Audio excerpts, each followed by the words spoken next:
बंगाल का डर कोई उलटी पुलटी कहानी नहीं। आज आप सुनने जा रहे हैं लेखिका अंकिता घोष की लिखी हुई कहानी रात 11 बजे सावधान। इस कहानी में अलग अलग किरदारों में कहानी शुरू करने से पहले एक छोटा सा रिमाइंडर, अगर यह एपिसोड आपको अच्छा लगे तो प्लीज इसे सब्सक्राइब करना मत भूलिए। तो चलिए शुरू करते हैं। मेरा नाम निवेन तालुकदार है। मैं एक सरकारी प्राथमिक विद्यालय में शिक्षक हूं। दिन 2 दिन पहले नहीं, करीब 1 महीने पहले मेरा तबादला हुआ है। पश्चिम बंगाल के नदिया जिले की पूर्वी सीमा पर बसे एक छोटे से गांव में जिसका नाम है पाटुलिया। पहली बार जब मैं इस गांव में पहुंचा तो मुझे कुछ अजीब सा महसूस हुआ। ऐसा नहीं कि गांव सुंदर नहीं था, असल में वह जरूरत से ज्यादा शांत था। मानो यह जगह दुनिया की तेज रफ्तार से कई साल पीछे छूट गई हो। यहाँ के लोग, उनकी बोलचाल, उनके चलने का ढंग, यहाँ तक कि घरों की दीवारें भी, सब कुछ ऐसा लगता था जैसे किसी पुराने जमाने की तस्वीर मेरे सामने चलती फिरती हो। आज भी इस गांव के हर हिस्से में बिजली नहीं पहुंची है। कुछ गिने चुने घरों में शायद तार खींचे हों, लेकिन ज्यादातर इलाका अब भी अंधेरे के भरोसे है। शाम होते ही जैसे ही सूरज धान के खेतों के पीछे धीरे धीरे डूबता है, वैसे ही गांव के कच्चे घरों में एक एक करके केरोसिन की लालटेन जल उठती है। पीली कांपती हुई रोशनी। दूर से अगर पूरे गांव को देख जाए तो ऐसा लगता है मानो अंधेरी रात में हजारों जुगनू एक दूसरे से होड़ लगाकर रोशनी बिखेर रहे हों। चारों ओर फैले हैं हरे भरे धान के खेत। उन खेतों के बीच से सांप की तरह बल खाती हुई संकरी कच्ची पगडंडियां इधर उधर जाती दिखाई देती हैं। अभी रास्ते सूखे हैं, लेकिन गांव वालों से सुना है कि बरसात के दिनों में यही रास्ते घुटनों तक कीचड़ में डूब जाते हैं। मैं जिस स्कूल में नियुक्त हुआ हूं उसका नाम है। यह स्कूल गांव के एकदम पूर्वी छोर पर स्थित है। इतना किनारे कि उसके आगे सिर्फ खेत, कुछ पेड़ और एक गहरा चौड़ा नाला है। साल के ज्यादातर समय यह नाला सूखा पड़ा रहता है। नीचे फटी हुई मिट्टी, बीच बीच में झाड़ झंखाड़ और सूखी घास। लेकिन गांव के बुजुर्ग कहते, बरसात आई नहीं कि यह नाला पल भर में पानी से भर जाता है बाबू। स्कूल की इमारत 1 मंजिला है, लाल ईंटों से बनी हुई, जिसकी छत का प्लास्टर कई जगहों से झड़ चुका है। सामने एक बड़ा सा आंगन है जहां सुबह सभी बच्चे लाइन में खड़े होकर प्रार्थना करते हैं। आंगन पार करने के बाद तीनों ओर से घिरे बरामदे से होकर बच्चे अपनी अपनी कक्षाओं में प्रवेश करते हैं। कक्षाओं की खिड़कियों की लकड़ियां टूटी फूटी हैं। कई जगह शीशे गायब हैं।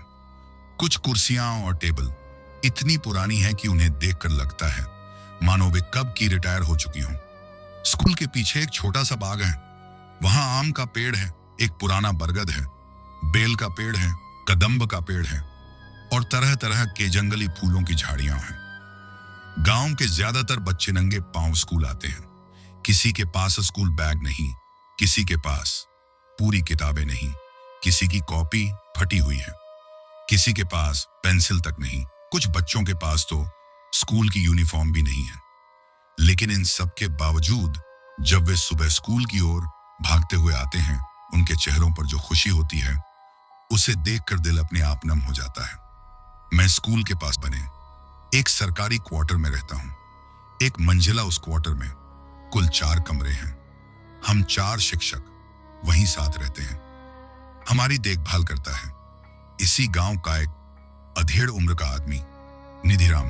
वह ज्यादा बोलता नहीं, लेकिन नहाने का पानी गर्म करना, समय पर खाना बनाना, कमरों की सफाई, सब कुछ वह अकेले ही संभालता है। बाकी तीनों शिक्षक मुझसे उम्र में काफी बड़े हैं। वे मुझसे ज्यादा बात नहीं करते। केवल सुजय बाबू कभी कभी 2-4 बातें कर लेते हैं। धीरे धीरे मुझे समझ आ गया कि इस गांव में मुझे ज्यादातर समय अकेले ही रहना होगा। और सच कहूं, मुझे इससे कोई शिकायत नहीं थी। पहले हफ्ते सब कुछ काफी सामान्य ही लगा। सुबह स्कूल जाना, बच्चों को पढ़ाना, दोपहर को क्वार्टर लौट आना, शाम को थोड़ी देर खेतों की ओर टहलना और फिर रात का खाना खाकर जल्दी सो जाना। लेकिन जैसे जैसे दिन बीतते गए, वैसे वैसे मुझे इस गांव की कुछ अजीब बातें महसूस होने लगी। सबसे पहली बात, रात 11 बजे के बाद यह गांव जैसे अचानक मर सा जाता था। जो लोग आपस में बातें करते, हंसते, खेतों में काम करते दिखते, रात 11 बजते ही वे सब अपने अपने घरों में दुबक जाते। कोई बाहर नहीं निकलता, कोई रास्ते पर नहीं दिखता, यहां तक कि कुत्तों के भौंकने की आवाज भी बंद हो जाती। मैंने शुरू में इसे गांव की साधारण आदत समझा, शायद लोग जल्दी सो जाते होंगे। लेकिन एक रात कुछ ऐसा हुआ जिसने मेरे मन में पहली बार डर की पतली सी लकीर खींच दी। उस दिन मैं स्कूल का रजिस्टर पूरा करते करते काफी देर तक जागता रहा। जब मैंने घड़ी की ओर देखा तो समय था रात के ठीक 11:05। अचानक मुझे महसूस हुआ कि बाहर कुछ बहुत ज्यादा खामोशी है, इतनी खामोशी कि अपने ही सांस लेने की आवाज पानी है कानों में चुभने लगी। मैंने खिड़की खोली, बाहर घुप अंधेरा था, सिर्फ दूर दूर के घरों में जलती हुई 2-4 लालटेन झिलमिला रही थी। तभी मुझे लगा जैसे कोई मुझे देख रहा हो। मैंने इधर उधर देखा, कुछ नहीं। तभी मेरे कानों में एक आवाज पड़ी, बहुत धीमी, लगभग हवा के साथ बहती हुई, खट खट खट, जैसे किसी नेल कड़ी से धीरे धीरे जमीन पर पाया हो। आवाज स्कूल की तरफ से आ रही थी।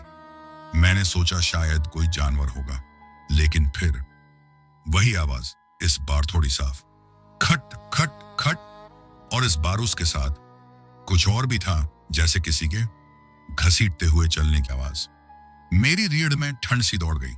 मैंने दरवाजा खोला और बाहर आ गया। चारों ओर ऐसा सन्नाटा की कान बजने लगे। मैंने धीरे धीरे स्कूल की ओर कदम बढ़ाए। स्कूल क्वार्टर से ज्यादा दूर नहीं था, लेकिन उस रात वह रास्ता असामान्य रूप से लंबा लग रहा था। जैसे जैसे मैं पास पहुंचा, आवाज और साफ होती गई, खट खट खट। अब इसमें एक ताल थी, एक अजीब सी लय, जैसे कोई जानबूझकर चल रहा हो। स्कूल का आंगन पूरी तरह अंधेरे में डूबा था। मैंने आवाज दी, कोई है? मेरी आवाज खुद मुझे ही डरी डरी लगी। कोई जवाब नहीं, लेकिन आवाज अचानक रुक गई। पूरा इलाका फिर से सन्नाटे में डूब गया। मैंने हिम्मत करके एक कदम आगे बढ़ाया। तभी स्कूल के पीछे बरगद के पेड़ के पास कुछ हिला। मुझे लगा शायद कोई आदमी है। मैंने फिर पुकारा, कौन है वहां? इस बार जवाब मिला, लेकिन शब्दों में नहीं। एक भारी सी सांस लेने की आवाज, ऐसी सांस जो किसी बीमार इंसान की लगती हो। मैं वहीं जड़ सा खड़ा रह गया।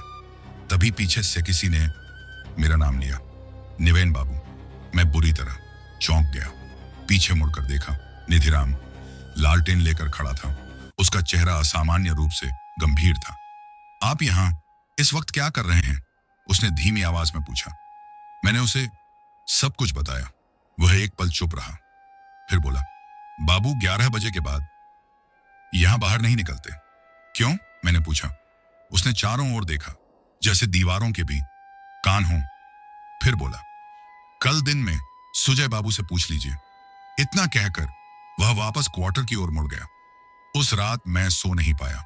बार बार कान खड़े बंद हो जाते, हर हल्की आवाज पर दिल धड़कने लगता, और बार बार दिमाग में वही सवाल, आखिर रात 11 बजे के बाद इस गांव में क्या होता है? अगली सुबह मैं देर से उठा। रात भर नींद और जागने के बीच झूलता रहा था। हर बार आंख लगती तो वही आवाज कानों में गूंज जाती, खट खट खट। स्कूल पहुंचा तो बच्चों की किलकारियों ने थोड़ी राहत दी, लेकिन मन अब भारी था। दोपहर की छुट्टी में मैंने मौका देखकर सुजय बाबू से बात की। वे बरामदे में पुरानी कुर्सी पर बैठे बीड़ी पी रहे थे। मैंने सीधा पूछा, सुजय बाबू, कल रात निधिराम ने कहा 11 बजे के बाद बाहर नहीं निकलना चाहिए, ऐसा क्यों? सुजय बाबू ने बीड़ी का कश लिया, लंबा, फिर आंखें झुका ली। आप नए हैं इसलिए नहीं जानते, उन्होंने धीमे कहा। जानना चाहता हूं, मैंने जवाब दिया। कुछ देर वे चुप रहे, फिर बोले, बरगद देखा है स्कूल के पीछे? हाँ, मैंने कहा। रात में उसके पास कभी मत जाना। मेरे सीने में अजीब सी घबराहट उठी। क्यों? उन्होंने मेरी ओर देखा। उनकी आंखों में डर था, खुला डर, क्योंकि वहां अब भी कोई रहता है। मैं हंसा नहीं, मजाक नहीं उड़ाया। सुजय बाबू के चेहरे से साफ था कि वे मजाक नहीं कर रहे। उन्होंने बताया, करीब 20 साल पहले इसी स्कूल में एक शिक्षक थे, नरेन भट्टाचार्य, बहुत सख्त आदमी, बच्चों को डांटते मारते रहते। एक दिन बरसात के मौसम में एक बच्चा नाले में डूब गया। उस बच्चे को स्कूल से घर लौटते समय पुल पार करना था। नरेन बाबू ने उसे देर तक क्लास में रोक लिया था। गांव वालों का कहना था, अगर वह बच्चा समय पर निकला होता तो जिंदा रहता। उसकी लाश अगले दिन बरगद के नीचे, सर पर चोट, हाथ में टूटी हुई लकड़ी की छड़ी। गांव वालों ने नरेन बाबू को जिम्मेदार ठहराया। पुलिस आई, जांच हुई, लेकिन कुछ साबित नहीं हुआ। कुछ हफ्तों बाद एक रात नरेन बाबू स्कूल में ही मरे पाए गए, बरगद के नीचे। उनके पैरों के निशान ऐसे थे जैसे वे घसीटते हुए चल रहे हों। मुंह खुला था, आंखें बाहर को उभरी हुई। डॉक्टर ने कहा दिल का दौरा, लेकिन गांव जानता था यह साधारण मौत नहीं थी। उसके बाद से सुजय बाबू बोले, हर रात 11 बजे के बाद कुछ न कुछ होने लगा। किसी ने आवाजें सुनी, किसी ने अनपरछाइयां देखी, किसी ने बरगद के नीचे खड़े आदमी को, और जो ज्यादा पास गया बीमार पड़ गया। मैंने पूछा, आपने खुद देखा है? सुजय बाबू फिर चुप हो गए, फिर बहुत धीरे बोले, हाँ, उस शाम मैंने तय किया कि अब और नहीं, मैं रात को क्वार्टर से बाहर नहीं निकलूंगा। लेकिन किस्मत को कुछ और मंजूर था। उस रात ठीक 11:02 पर बिजली चली गई। पूरा क्वार्टर अंधेरे में डूब गया। तभी मेरे कमरे के दरवाजे पर हल्की दस्तक हुई। टक टक, मेरा दिल जोर से धड़कने लगा। कौन? मैंने पूछा। कोई जवाब नहीं। फिर वही आवाज, टक टक। मैंने भी लालटेन जलाई और दरवाजा खोला। बाहर कोई नहीं था, लेकिन जमीन पर कुछ पड़ा था। एक टूटी हुई लकड़ी की छड़ी। मेरे हाथ कांपने लगे। तभी बरगद की ओर से एक आवाज आई, निवेन बाबू। वही बीमार सी सांस। मैंने दरवाजा जोर से बंद किया। उस रात मैंने पहली बार महसूस किया, यह गांव मुझे जाने नहीं देगा आसानी से। उस रात मैं एक पल भी सो नहीं पाया। लकड़ी की छड़ी अब भी मेरे कमरे के कोने में पड़ी थी। मैं बार बार उसे देखता और फिर नजरें फेर लेता। सुबह हुई तो लगा जैसे किसी ने मेरे शरीर से सारी ताकत निचोड़ ली हो। आंखों के नीचे गहरे काले घेरे पड़ चुके थे।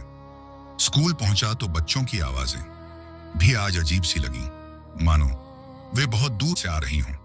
सुजय बाबू ने मुझे देखा तो सब समझ गए। उन्होंने धीरे से कहा, आपने देख लिया है ना? मैंने कुछ नहीं कहा, सिर्फ सिर हिला दिया। वे कुर्सी से उठ खड़े हुए। अब वह आपको छोड़ने वाला नहीं, उन्होंने कहा। दोपहर में मैंने निधिराम को ढूंढा। वह स्कूल के पीछे नाले के पास बैठा था। उसकी आंखों में अजीब सी थकान थी। निधिराम, मैंने कहा, सब कुछ सच सच बताओ। वह देर तक चुप रहा, फिर बोला, नरेन बाबू अकेले नहीं मरे थे। मेरी सांस अटक गई। उस रात बरगद के नीचे गांव के 4 लोग थे। वह बोला, उस बच्चे के बाप, 2 किसान और मैं। मेरे पैरों तले जमीन खिसक गई। हमने उसे डराने के लिए तो बुलाया था, निधिराम बोला, लेकिन हंस रहा था। उसकी आवाज कांपने लगी। उसने कहा, मर गया तो मर गया, और बच्चे पैदा हो जाएंगे। निधिराम ने अपना मुंह ढक लिया। उसके बाद क्या हुआ? मैंने पूछा। हमें याद नहीं, वह फुसफुसाया। बस सुबह उसकी लाश मिली। मैंने पूछा। निधिराम ने मेरी ओर देखा। नहीं बाबू, उसने कहा, वह अब किसी को नहीं पहचानता। उसे सिर्फ एक समय याद है। कौन सा? रात 11 बजे के बाद।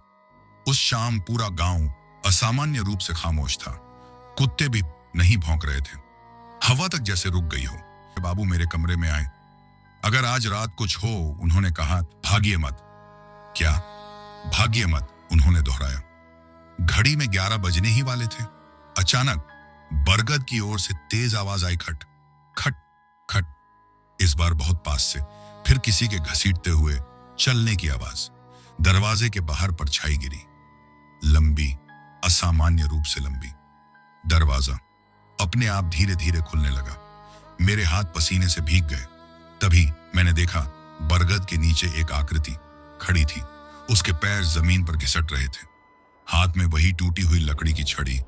उसका चेहरा अंधेरे में था, लेकिन आंखें वे सीधे मेरी ओर देख रही थी। वह चल पड़ा मेरी ओर, हर कदम के साथ आवाज खट खट। मैं हिल नहीं पा रहा था। तभी सुजय बाबू मेरे सामने आ खड़े हुए। अब समय आ गया है, उन्होंने कहा। सुजय बाबू मेरे सामने दीवार की तरह खड़े थे। उनकी पीठ मेरी ओर थी और आंखें सीधे उस परछाई पर। अब भागने का कोई रास्ता नहीं, उन्होंने कहा। मेरी सांसें तेज हो रही थीं। बरगद के नीचे खड़ी आकृति अब पूरी तरह दिखने लगी थी। वह कोई बच्चा नहीं था। उसका शरीर लंबा, टेढ़ा, अस्वाभाविक रूप से मुड़ा हुआ। हाथ में वही लकड़ी की छड़ी जिससे खून टपक रहा था। धरती पर हर बूंद गिरते ही फुसफुसाहट सी आवाज उठ रही थी। नरेन बाबू, उसने कहा। बच्चे की नहीं थी, वह कई आवाजों का मिला जुला रूप थी।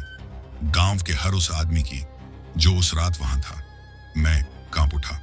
मैं नरेन नहीं हूं, मैंने किसी तरह कहा। वह हंसी मानव जैसी नहीं थी, हड्डियां टकराने जैसी आवाज। तुम उसे याद करते हो, उसने कहा। जो याद करता है वही अगला होता है। सुजय बाबू धीरे से पीछे मुड़े। याद है, उन्होंने कहा। उस रात हमने उससे माफी नहीं मांगी थी। मेरी आंखें खुली की खुली रह गईं। क्या? हम सब चुप रहे। उन्होंने एक कहा। डर के मारे, और चुप्पी सबसे बड़ा अपराध होती है। आकृति और करीब आ गई। अब मैं उसका चेहरा देख सकता था। चेहरा कभी बच्चे का, कभी नरेन बाबू का, कभी किसी अजनबी का। मुझे सुनो, सुजय बाबू चिल्लाए। हम गलत थे, उनकी आवाज थी पूरे मैदान में गूंज गई। हम डर गए थे, हमने तुम्हें बचाया नहीं।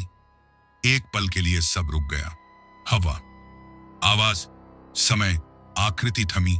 उसकी आंखें अब सफेद नहीं थीं, उनमें कुछ गीलापन उभर आया। देर हो गई, उसने कहा। अचानक लकड़ी की छड़ी हवा में उठी।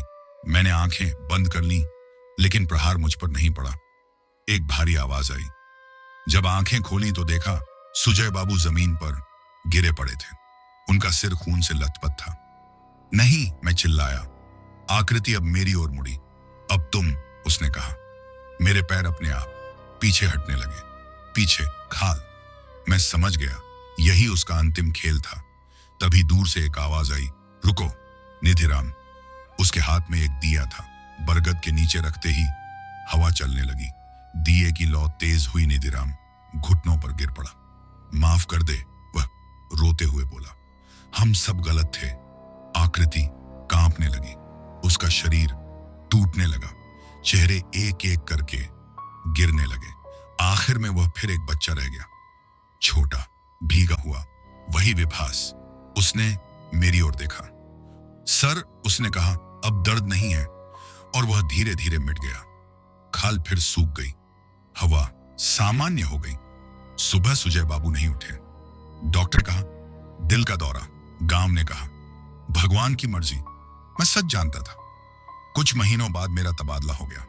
आज भी जब रात 11 बजती है तो कभी कभी मुझे खट खट की आवाज सुनाई देती है। और मैं जानता हूं कुछ आत्माएं माफी से मुक्त होती हैं और कुछ सिर्फ याद किए जाने से। दोस्तों, अगर आपको लगता है ये कहानी यहीं खत्म हो गई तो शायद आप गलत सोच रहे हो, क्योंकि कुछ रास्ते एक बार अगर आपको चुन लेते हैं तो फिर वो आपको कभी जाने नहीं देते।